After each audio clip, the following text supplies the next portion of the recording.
When a furnace fails to blow air through the vents, it is often due to issues with the thermostat, congested air filters, or problems with the blower motor. To address these issues, start by checking the thermostat settings. If the settings are not configured correctly, the furnace may run without producing heat, which could be the reason it's not blowing air. To resolve this, set the thermostat to the heat mode, ensuring the temperature is higher than the current room temperature, and select the auto setting rather than on.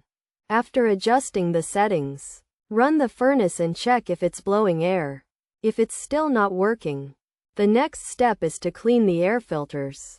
Over time, air filters become clogged with dust particles, preventing the necessary air from flowing through the vents. To fix this, locate the filter, usually found on the side of the furnace, and check for dirt accumulation. If the filter is not in good condition, replace it with a new one. After replacing the filter, run the furnace again to see if it's blowing air. If the filter is clean and the furnace still doesn't blow air, the issue may be with the blower motor. A malfunctioning blower motor can prevent airflow, often indicated by unusual sounds or overheating. In this case, try pressing the reset button on the motor. If the blower motor is suspected to be damaged, it's best to consult a professional for further assistance.